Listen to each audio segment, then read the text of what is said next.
Hello, my name is Sasha. And I'm Poppy. And we are the Van Hargen twins. What a treat we have in store for you this evening, because we'll be talking to one of the world's most sensational magicians and entrepreneurs. It's our privilege to introduce you to our very special guest. It's the multi-award winning Mr. Marvin Berglas. Oh, hey, yeah. Marvin, thank you so much for having us here this evening. It's great. Great to see you. Slotting us in on such a busy schedule. Well, we've got so many exciting things to unpack in this conversation. So without further ado, let's get straight into it. So Marvin, perhaps the best place to start is right at the beginning of your journey, where your entrepreneurialism really blossomed. And am I right in saying this happened at a really young age? Yeah, I've always been fairly entrepreneurial. I remember straight from school, one of my hobbies was football, Arsenal, collecting programs. I know you both are Arsenal fans as well. So, I used to go to these program fairs and stuff like that. So they were really crowded, not well organised. So I organised, 6 weeks after leaving school, I hired Lord's Cricket Ground, as you do when you're 18. Yeah. And I sold space to dealers of programs. Then it went to cigarette cards, postcards, all collectibles, and got some of the the auction houses there to give valuations, and it was a big success. We had over 1,000 people, wow. And it was in 40 newspapers. All you said at age 18. Yeah, that's really remarkable. And no, that sounds a little bit similar to us, because in our early days at school, we also set up a couple of collector fairs, and we had a little club going on, and we used to trade something called match attacks, the football cards. Sure. Yeah. We also have a bit of a fascination for coins as well. But aside from the world of magic and performance, I think it's fair to say we also connect on a very entrepreneurial level. So I suppose it's really good to get to know your roots in that and where you started there. Well, as I said, straight from there I went into business, but I've always obviously coming from a famous magical family. My dad, David Berglas, is legendary in magic. But I tended not to sort of go that route early on. You tend to rebel against what your parents do, and wanted to find my own way. So I sort of set up a business, and several businesses actually. But one of them was way back in 1986, 87, when the world famous Hamleys toy store, which is where I was demonstrating, we had some products that were selling there anyway. One of the buyers said to me, you must know about magic. We used to have a very famous magic department, but it's ailing, it's not doing that well, and can you help? And sort of light bulb moment came to me really, and I thought, you know what, I researched it. I said, allow me time just to get it together, and they did. I earned that opportunity. And we put together a whole new range of very collectible, beautiful magic, which was demonstrated, which is the new thing then at the time, with in-store theatre, which was what they wanted, in lovely packaging. And the rest is history. It's gone from there. I heard that you have a very successful way of gaining the audience's attention with your demonstrations, and you use a strategy called ESP. And that's basically when you demonstrate to your audience in hope to just inspire them and get them to fall in love with your magic sets. And it's a really strong strategy, I feel. We call this content marketing ourselves. And I guess when a child walks into Harrods or Hamleys every Christmas, how do you just create those demonstrations that make them want Marvin's Magic sets at the top of their wish list every year? So it's interesting that you mentioned ESP, which for the telepathic twins is normally extrasensory perception, but in our case it was something very different. It was entertaining sales presentations, and I've got to give credit to my dad for that, because he many years ago was doing presentations and making them magical for corporates, but we were using it in the retail space, because we had to engage with literally tens of thousands of people coming in every day, and you have a very short window to try and get their attention. And it's rather like being a stand-up comedian. People make their mind up in the first few seconds. So firstly we had to engage with them, do something which was an attention getter, then engage with them for the next minute or two, which is probably the maximum sort of time you're going to have with people in that space, and then do something amazing to close. And whereas you normally get an applause, the applause was them buying the product because they trusted you, they liked it, and that's really how we built up the business. retail entertainment, we call it. It sounds very much like a story, you know, you have a start, a middle and an end, and Absolutely. that is almost the same thing with any magic act. You start it off, you get the engagement, and when you're doing this in the UK, obviously you can communicate on a level that most people understand, but when you take it abroad, have you ever had to change things up in the way that you demonstrate or anything like that? Do you know, magic is universal, so generally it's not been a problem. We run demonstrations in stores in, for example, F.A. Schwartz in New York for many years, and do many demonstrations there. In Dubai, in India, China, we've done them all around the world, Australia. So That's incredible. Yeah, but demonstration is now actually only a small part of what we do. But I think generally it is the same. And it's interesting that some of the demonstrators that we've had over the years have become the who's who of magic. So with these actors and magicians that we employ and are part of our team, because we train them, and it's their enthusiasm with a very structured, as you say, start, middle and finish, and that engages. So we haven't really had to change it too much. Maybe the word magic in the deep south of America could have been at some stage thought of as black magic, which isn't a good thing. Sure. In the Middle East it has some cultural changes as well, but generally we've not had any problems and people have enjoyed it. In fact, we're the sort of beacon of in-store theatre. They look to us to, you know, as we've done it for so long, and there's not many people, it's very hard to do very well, but we've done it consistently. Oh, that's incredible. You found a place for magic in so many different sectors. For example, you know, taking to the skies of the aviation industry, and you've been supplying to British Airways in 2019. It's incredible. How did you take your magic and find a spot in the sky? Well, we're trying to put magic in places it wasn't normally, and as you know, but you know, you've got a captive audience on board these planes, and you know, kids, for example, have to the parents have to keep the kids happy for a long journey. Imagine hours in the sky. What else is there to do? Just do a bit of magic, you know. Well, we put together for BA, and it's still on the flights today. It was an award-winning product, which was a Marvin's Magic snack box, and it was like a little box that you open up, looks like a magical theatre. You can use our app with augmented reality to show the little man running around, our little character, but inside was 30 different tricks that they could push out, cut out and colour in, and a few physical props. So it was a really lovely set, plus it had some snacks in there, and it was a great product. So and I suppose if you ever got stuck on an island, that'd be the first aid kit you'd need, isn't it? Yeah, it would do. We've done quite a few airlines over the years, and I remember one a long time ago was for Finnair in Finland, and we said our magic used to disappear into thin air. Oh, I like that. So my magic's better than my comedy, don't worry about that. So you've been we've just touched upon your multi-sector impact, and if anything, it's shown that magic really has a space anywhere. But more importantly, it shows that there are also opportunities everywhere.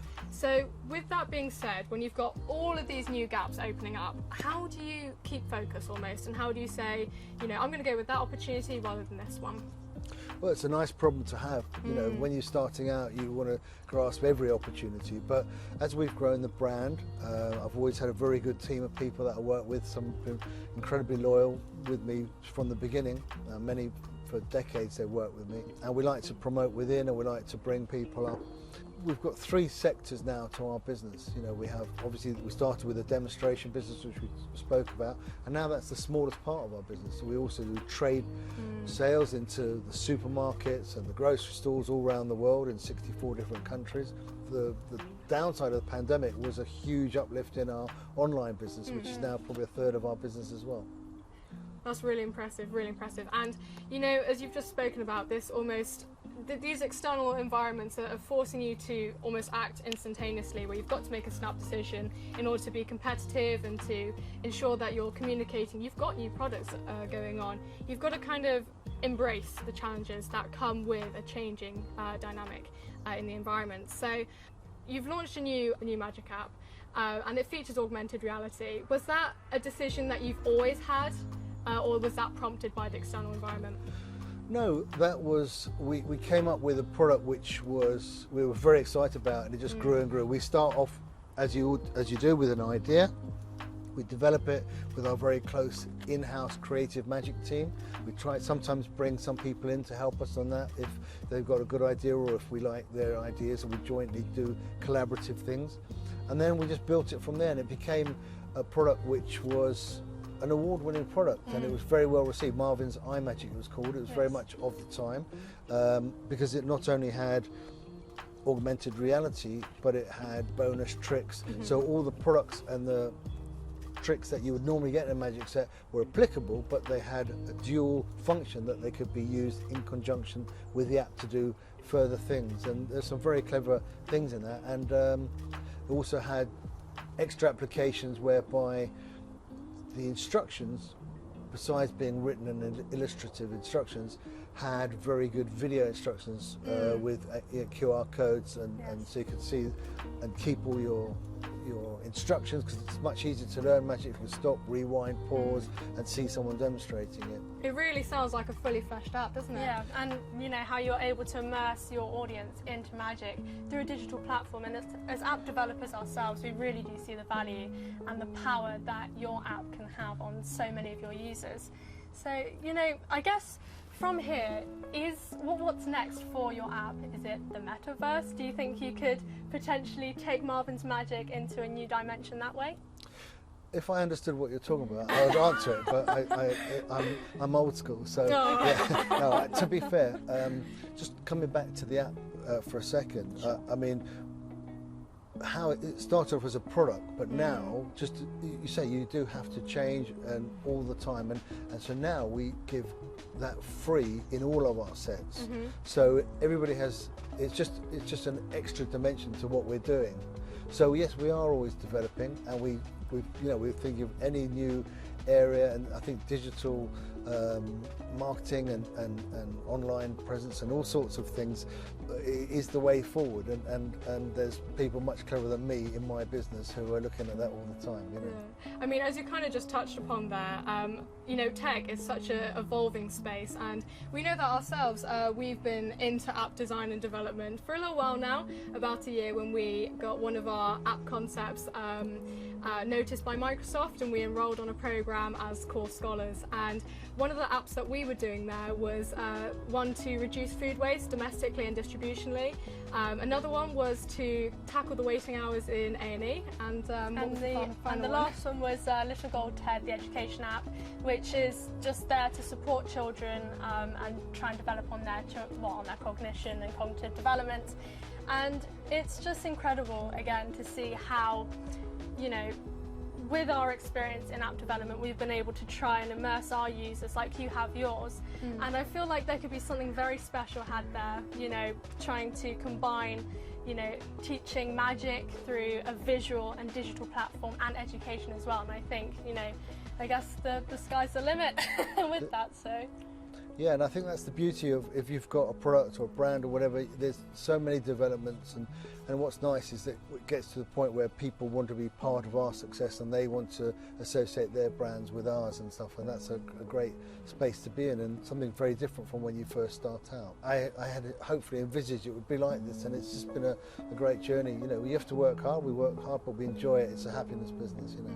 And you said you have a team of app developers working around the clock. No, not app developers, no, we have a creative team, and we do some app development in-house, but we would outsource some of it as well. Yeah, sounds like we have to collaborate with you guys as well. Yeah, we'll get our app thinking brains on there and help you out for sure. That's how it works. Yeah, well, that's exactly how it works. You know, if you've got like-minded people and you've got an opportunity, you know, we think, what's the next thing, and we'll come up with something, you know. But it sounds like you've got a very unique set of skills yourself, and it's great that, you know, you started with Marvin's Magic. I mean, absolutely, exactly. I mean, as Poppy said right at the very beginning, you know, what gets a child wanting a Marvin's Magic set at Christmas? Well, we certainly have experienced that, and for years and years and years, it always was Marvin's Magic at the top.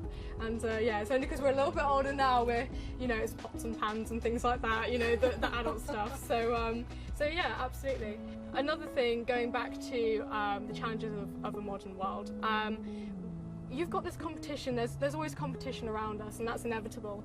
And when I speak to founders like yourselves and massive CEOs and entrepreneurs, there is unfortunately this one topic that keeps on resurfacing. It's something called product reduplication, where you come up with a brilliant idea, you launch it, and only a couple months later, someone else in the industry snaps it up and reproduces it, at a cheaper level, poorer quality, obviously. But has that ever been something that Marvin's Magic has had to contend with?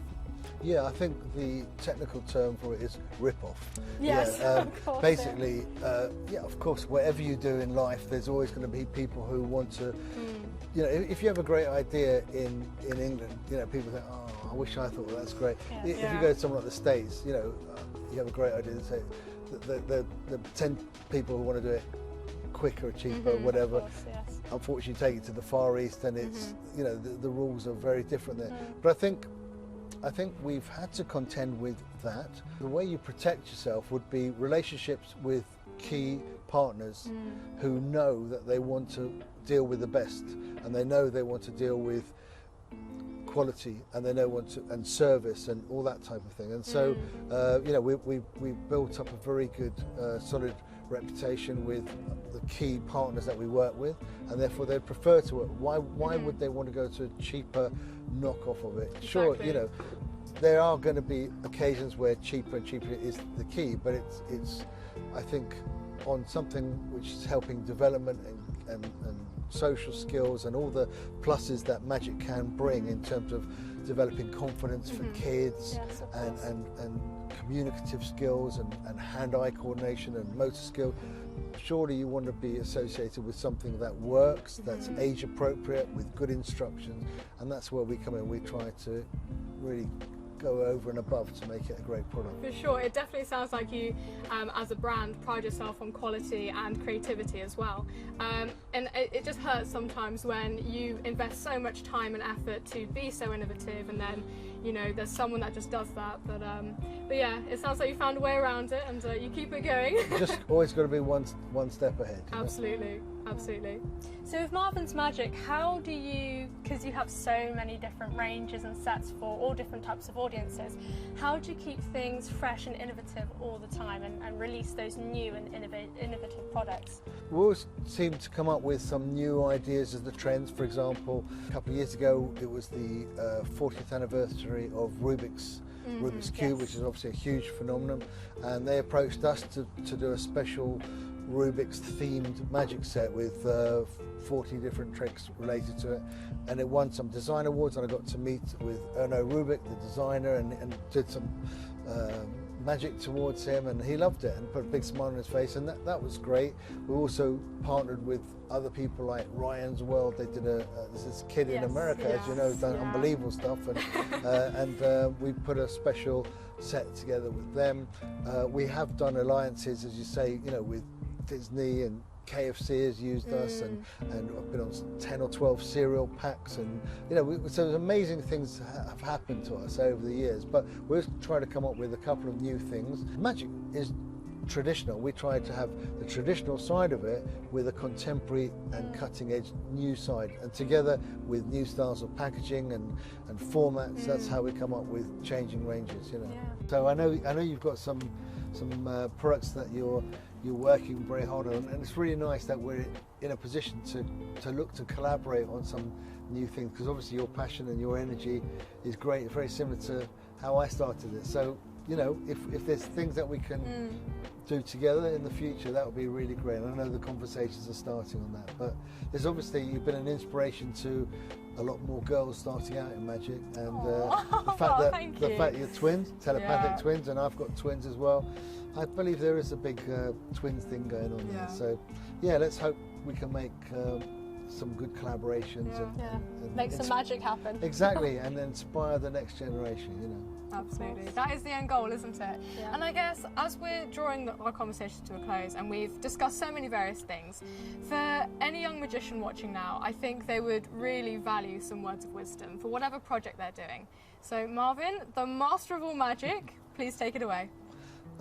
Well, I think the big thing we've spoken about is passion and energy, and doing what you love with as best you can, surrounding yourself with great positive people, very important, and enjoy it and have fun. And you know, maybe it takes 2 or 3 times before you get to where you need to get to, but if you do it wholeheartedly, I'm sure you can have success with whatever you do. It's about having that resilience, isn't it? Yeah. So off the back of this, you know, we've had a brilliant discussion and just looking forward to the future. And I guess we're just really excited to show you our recent success and share with you our Foolish trophy. Oh, try not to poke your eye out. Congratulations, that's fantastic.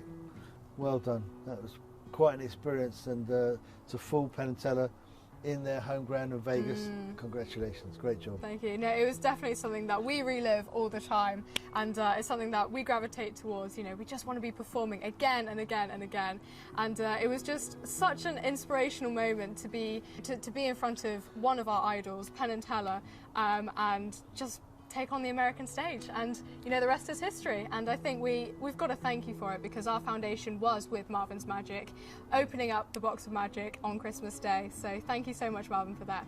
And I think to say thank you for this whole interview today, and just for such a brilliant discussion, we've got a little present here for you, and it is little gold Ted with the one and only Marvin's Magic. That's great. Oh, that's really good.